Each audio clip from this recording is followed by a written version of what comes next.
Eu sou de formação arquiteto, mas na verdade tenho feito uma série de coisas, entre as quais a última que me tenho centrado é a volta da curadoria, mas que tenho passado sobretudo também pela escrita e por outras atividades. Quando o João e a Margarida me convidaram, eu pensei o que é que poderia fazer sentido trazer para este painel. E, na verdade, trouxe, ancorado a uma exposição que está agora apresentada até dia 14 de novembro no Pavilhão Branco, em Lisboa, trouxe precisamente o registro do que é o meu processo de trabalho. Ele não é sempre igual, evidentemente ele varia de projeto para projeto, não há aqui uma receita, não há aqui uma fórmula tipo, mas há aquilo que me pareceu que poderia ter interesse e pertinência para nós hoje aqui conversarmos, que era precisamente como é que, neste caso, vindo de uma prática da arquitetura, de 20 e tal anos de trabalho, de repente isso migra de alguma forma para a curadoria, e como é que a questão da curadoria, como é que o pensar e o produzir, o trabalhar na curadoria de alguma forma traz arraigado algumas reflexões e algumas práticas que vêm do campo da arquitetura. E este título, entre o que contém e o que é contido, na verdade, reporta-se àquilo que eu tento fazer, mas reporta-se sobretudo a esta exposição que eu trago, que também é um bocadinho especial. E, na verdade, tudo isto começou um bocadinho com um e-mail que o João Marçal, que é um artista, me enviou no âmbito do doutoramento que ele está a fazer, em que me explicava que ficou muito entusiasmado e, ao mesmo tempo, muito surpreendido, porque foi ver esta exposição que eu vos estou a falar, e então achou que a maneira como as obras eram apresentadas era assim um bocadinho surpreendente, mas que, no entanto, não era qualquer coisa que se sobrepunha àquilo que as obras eram, mas era qualquer coisa que entrava numa espécie de diálogo ou complemento e potenciava essas próprias obras. E ele termina esta lenga-lenga perguntando-me se a questão da relação com o espaço da sala de exposições, com o espaço envolvente, não é? Porque o pavilhão branco, que é o local que estamos a falar, está sediado num jardim, o jardim do Palácio Pimenta, onde está o Museu de Lisboa, ou o Museu da Cidade. Como é que isto surgiu? Como é que isto fazia parte já logo do arranque, desde o início do processo de trabalho e do raciocínio desenvolvido? E pareceu-me que era um bom motor, se calhar, para trazer aqui para esta conversa. Portanto, na verdade, isto são algumas imagens promocionais dessa exposição, e aquilo que eu vos vou mostrar é um bocadinho passo a passo, e depois vou conversando ao mesmo tempo que vou-vos mostrando as imagens.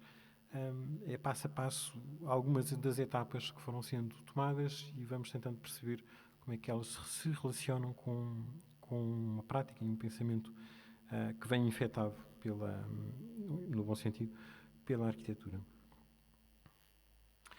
Neste caso, eu acho que tem sobretudo que ver com estes 3 pontos, portanto, com uma ação projetiva, com qualquer coisa que tenta prever, que tenta testar e que gradualmente vai afinando aquilo que pode ser uma solução, mas que obviamente tem um grau de maleabilidade qualquer para depois se ir adaptando, caso a caso, a uma situação final. Mas é uma ação projetiva e uma tentativa de encontro de uma solução, de como apresentar as obras e de como pô-las em diálogo, que parte precisamente desta ideia de como é que nós vamos manipular a percepção do espaço e como é que, através da manipulação dessa percepção, podemos ou não compor um sentido poético, não é?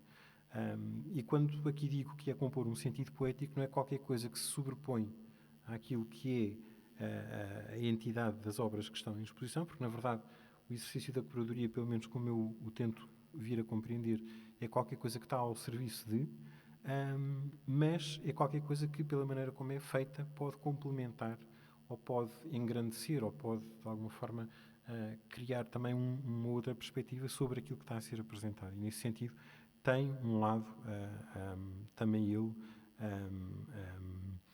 compositivo ou poético, no limite. Esta exposição que eu vos trago é uma exposição um bocado particular, porque, na verdade, é uma exposição...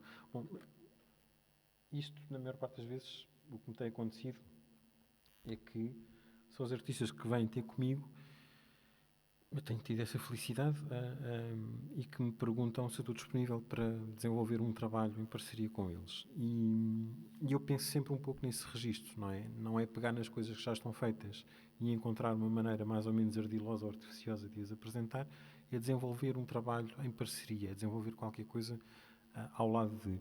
Mesmo que isso passe por alguns dos trabalhos já estarem feitos.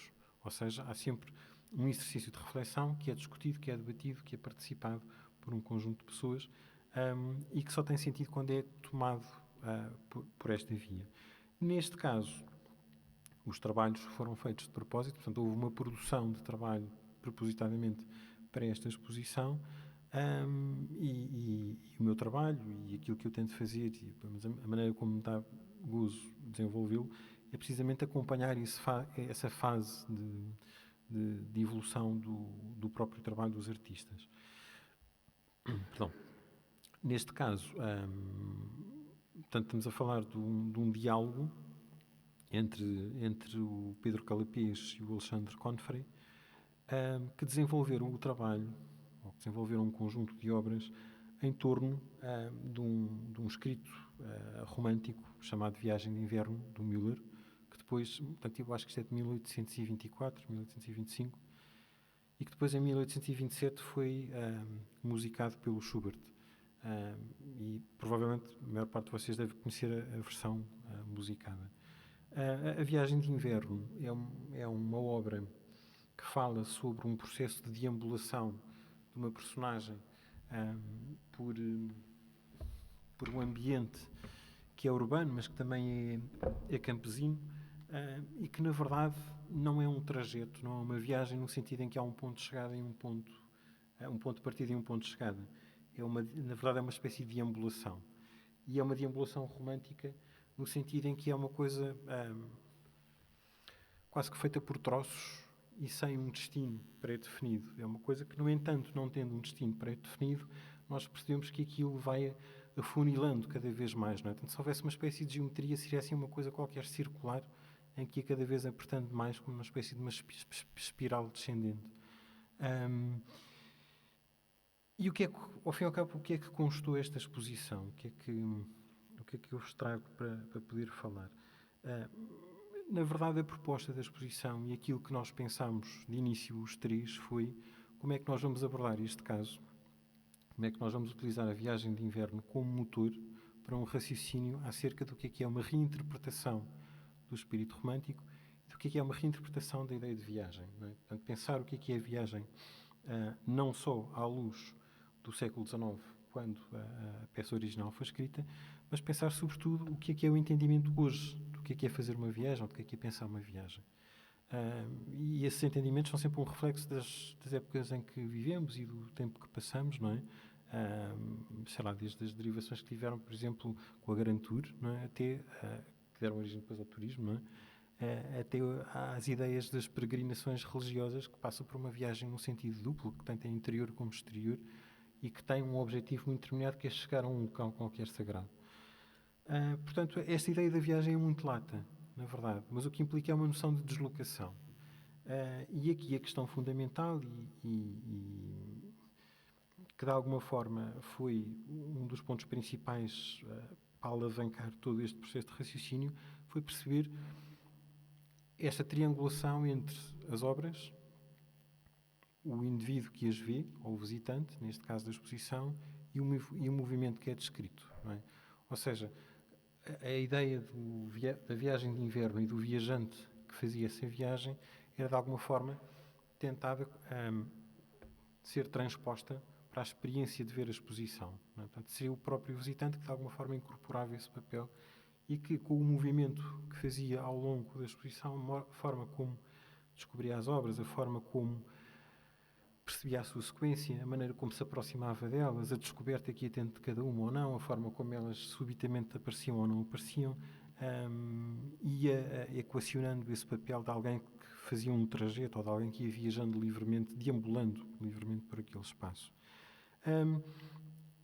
Por isso, a ideia nunca foi, de alguma maneira, e se eu tiver a ser um bocadinho longo nesta introdução, cortem-me, a ideia nunca foi ilustrar um processo, nunca foi nunca foi ilustrar esta referência que serviu de motor de arranque, foi pensar uma revisão à luz da contemporaneidade. O que é que isso quer dizer? Quer dizer que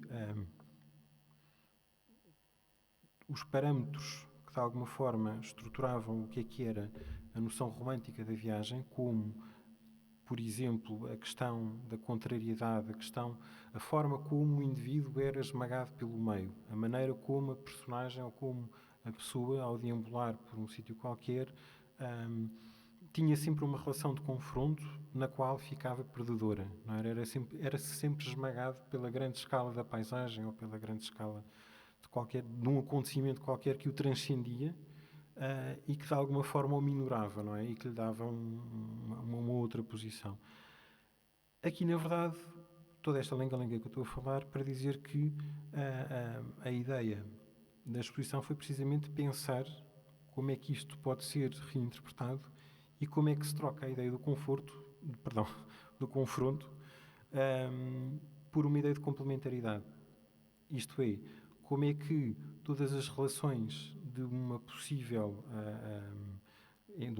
embate ou de um reconhecimento ou de um contacto com qualquer outra coisa exterior ou interior maior não são relações de choque, não são relações de tensão, mas são relações de encantamento e são relações de deambulação. Nesse sentido, a viagem é feita através desta lógica do encantamento que nos vai puxando de sítio para sítio ao longo da exposição, de obra por obra, da relação com o que se passa fora e com o que se passa dentro, e não por esta sensação de esmagamento.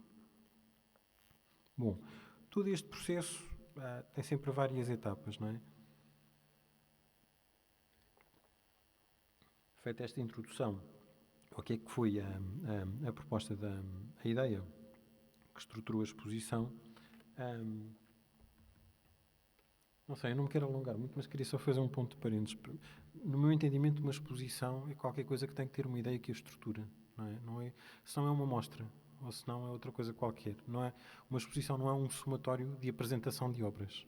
Nem é simplesmente encontrar a maneira mais eficaz, num sentido técnico, de poder apresentar os conteúdos. Não, é a forma de, juntamente com os artistas, compreender que a maneira como os ligamos, a maneira como os apresentamos, constrói um sentido. E que esse sentido tem uma lógica qualquer e que isso tem que ser pertinente. Portanto, pensar uma exposição é, de alguma forma, chamemos-lhe assim, pode não ter uma sequência narrativa, mas é construir um discurso qualquer sobre aquilo que se está a fazer. Pronto. E como é que isso se processa? No meu caso, e aqui eu falo sobre esta questão da proximidade com a arquitetura, a minha maneira de trabalhar, eu sinto que vem um bocadinho ancorada a todo um processo de trabalho que vem de trás, em que há inicialmente esta necessidade de antever ou de querer prever o que é que pode vir a acontecer, que começa naturalmente por uma aproximação através do desenho, não é? Tentando esquiçar ou tentando procurar ou tentando simular como é que as coisas poderão funcionar e ir testando sobre elas um conjunto de hipóteses, ou por fotomontagens ou por 30.000 outras variantes, não é? Isto é um campo, na verdade, gigantesco. Mas nas quais estão, obviamente, previstas as visitas aos ateliês, as studio visits e a discussão constante, ou o debate constante, melhor dizendo, debate constante com os artistas. Portanto, eu diria que o processo de pensar a exposição é um processo que vai sendo desenvolvido sempre com este input de todas as partes. E, neste caso, a estreita colaboração com os artistas, que neste caso ainda se encontravam a desenvolver os trabalhos, era fundamental. Ou seja, a minha participação nas reuniões que eram mantidas de alguma forma era útil para conseguir debater, discutir e fazer evoluir os próprios trabalhos e vice-versa. E aquilo que saía dali era importante para perceber como é que eu próprio conseguia pensar e discutir com eles a evolução do que seria depois a exposição. E isto é um bocadinho o registro de todo esse processo. Isto é uma outra visita mais tarde ao ateliê do Pedro, com os desenhos dele e os desenhos do Calapês. Aqui havia uma coisa muito curiosa que era, desde cedo, neste processo, nós apercebemos que, curiosamente, tentando pensar esta questão dos extremos, tentando pensar esta questão do confronto, os trabalhos dos próprios artistas viviam muito neste registro. Ou seja, o trabalho do Pedro Calapês são umas pinturas sobre alumínio que têm 3 metros por 1,5. Portanto, são umas coisas gigantescas, são estas peças que estão na parede. O trabalho do Alexandre Confrey são os desenhos relativamente mais pequenos, com os zeppelins, e uns outros ainda mais pequenos, sensivelmente do tamanho de um A6, que ficavam soltos no ar. Portanto, havia esta grande diferença de escala, havia sobretudo uma grande diferença na própria abordagem à questão do trabalho. O trabalho do Pedro Calapês é um trabalho, para esta exposição, foi um trabalho muito mais sintetizado, digamos assim, ou seja, partia sobretudo de uma relação de 2, 3 cores em que a pintura vivia de uma relação estreita com o desenho. Havia uma imagem que era inscrita através de um movimento que ele fazia com uma espátula, em que ia raspando a superfície e ia marcando uma imagem que ia surgindo, e isso acusava de alguma forma um movimento do corpo dele, não é? Que era um movimento de braço e um movimento de corpo, não era um movimento de mão. E de alguma forma isto funcionava como uma imagem que vinha do fundo para a superfície. O resultado tinha essa característica.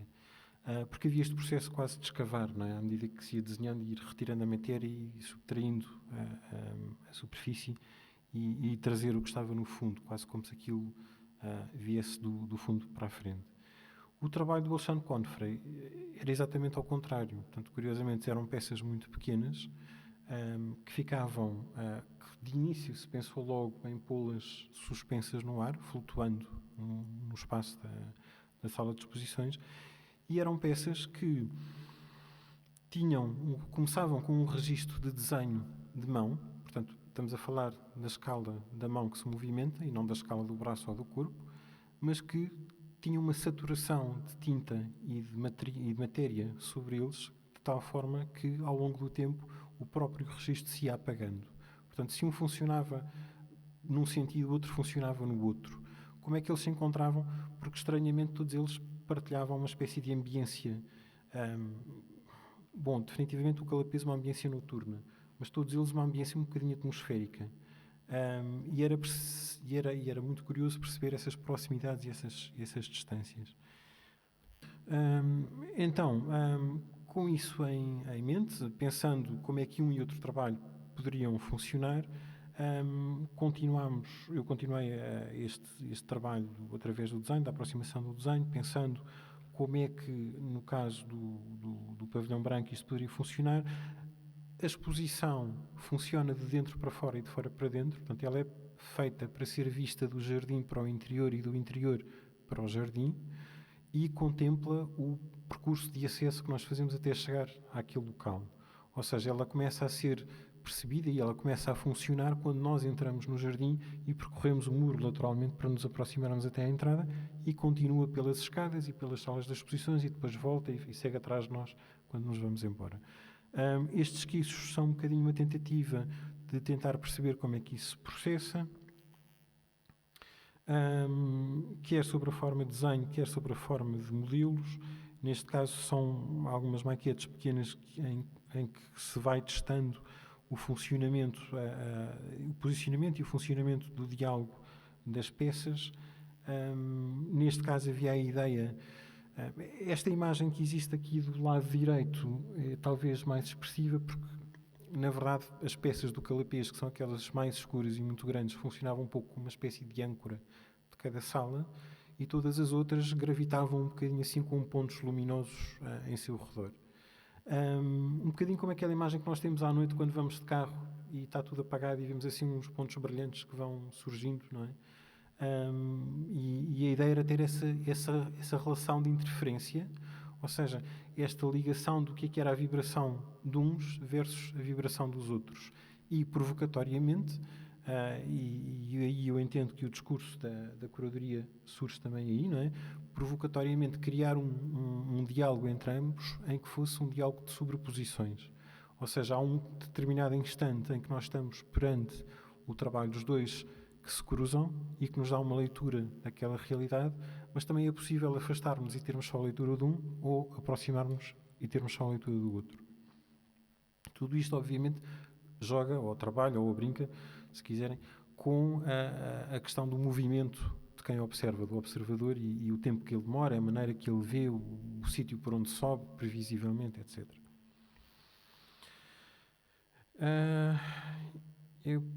Sim, isto são as mesmas imagens. Portanto, em tempos pensou-se que isto poderia funcionar como uma espécie de nuvem, não é?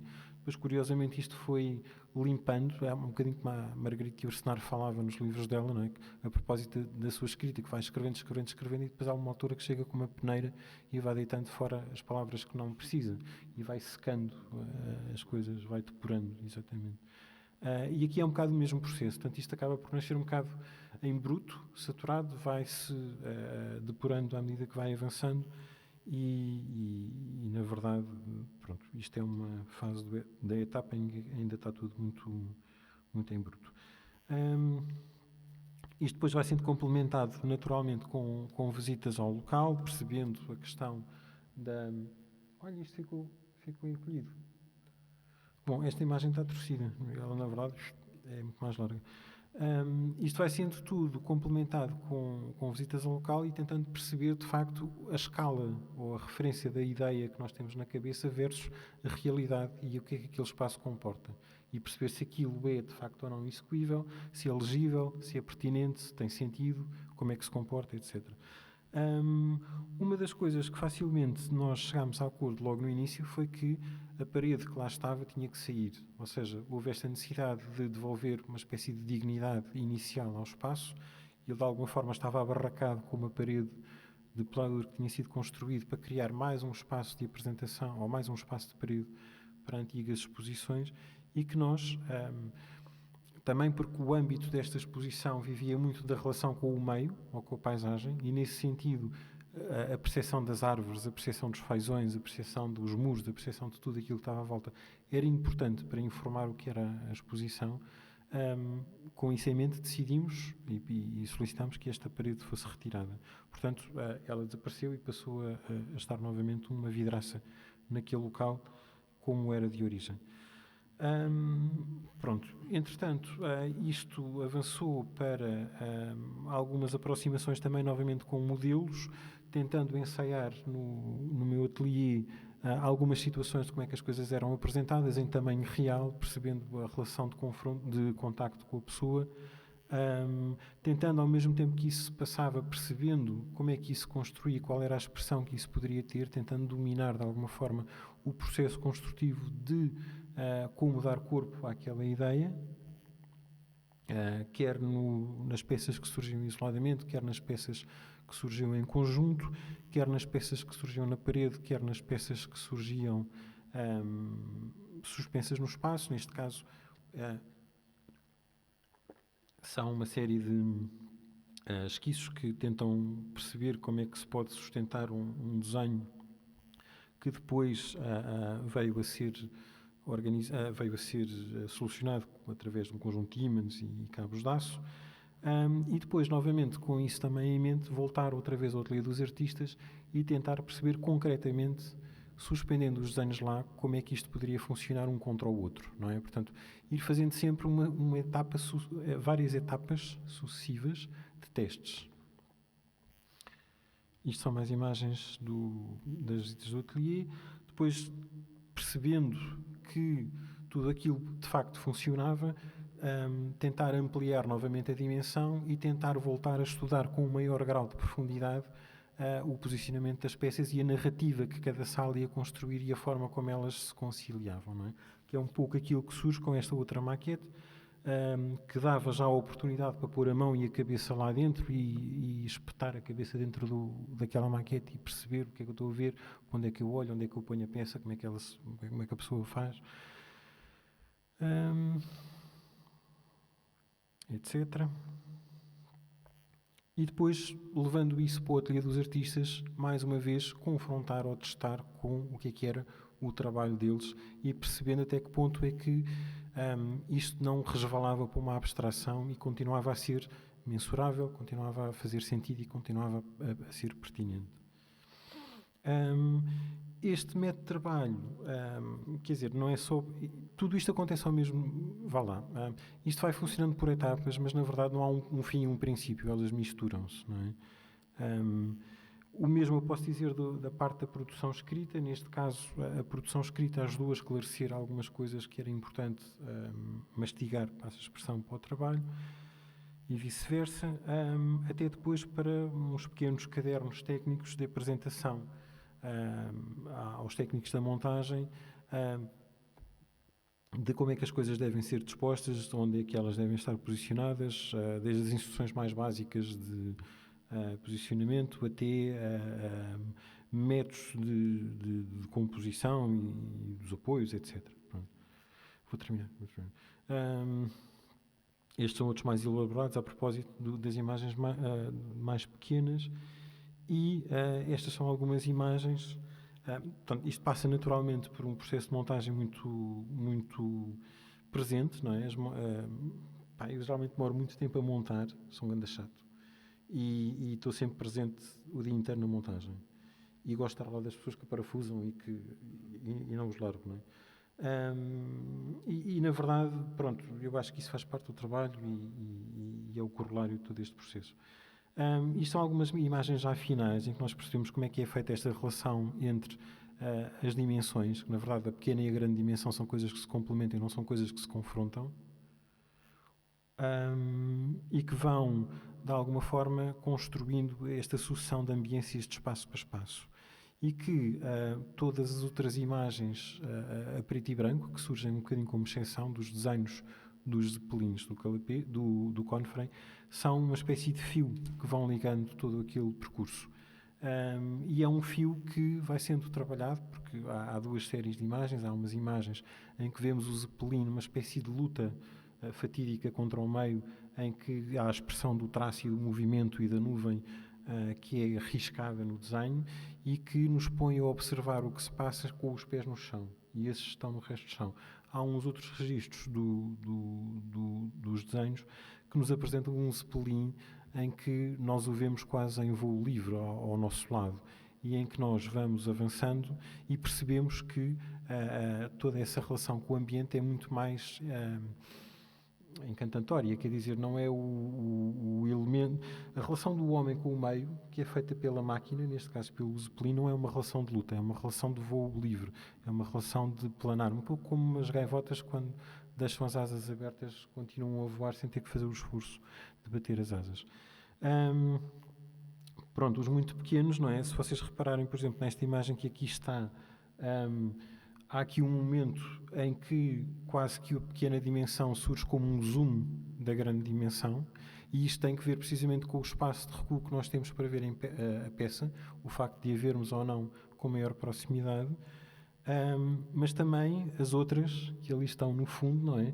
Em que a determinado momento, quando nós nos aproximamos, a pequena peça amarela aparece a esvoaçar naquele céu negro da pintura do Calapês e que inverte essa relação de escala.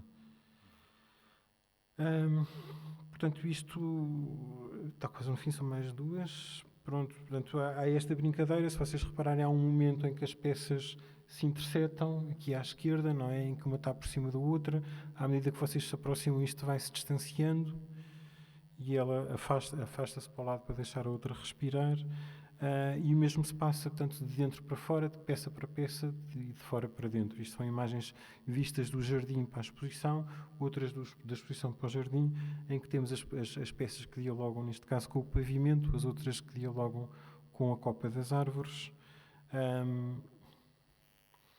as outras que dialogam com a folhagem, não é? E com o arvoredo que está à volta. Estas imagens são aquelas que nós vemos como quando subimos a escadaria, quando se vê de dentro para fora ou quando se vê de fora para dentro.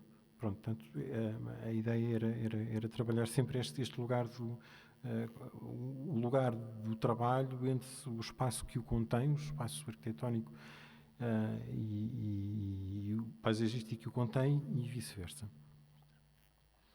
Pronto, e vamos terminar, estou já na última. Estas são as tais imagens dos cepelins que aí embaixo vão brincando sempre com esta forma, ora perpendicular, ora em ângulo, em relação àquilo que nós estamos a ver e que nos vai posicionar de maneira distinta em relação ao trabalho. Portanto, a nossa relação visual nunca é uma relação com o fundo, é sempre uma relação de obliquidade. Aquilo que estamos a ver acompanha um movimento da imagem que está inscrita no desenho, portanto, de alguma forma também nós estamos em movimento. E esta outra, que é a final, que compõe um conjunto de imagens dos tais cepelins que, de alguma forma, atam as pequenas e as grandes pinturas, que têm esta capacidade de criar uma espécie de textura, não é? Visual, porque elas infletem no local onde o zeppelin muda de direção de voo e, de alguma forma, criando esta textura visual, transformam o espaço onde estavam posicionadas, que era um antigo corredor, para passar a funcionar como um local de permanência, como uma quinta sala de exposições. Bom, eu excedi-me um bocadinho, mas pronto, se calhar depois Tudo ok. nas Obrigado, conversas. Sérgio. Obrigado.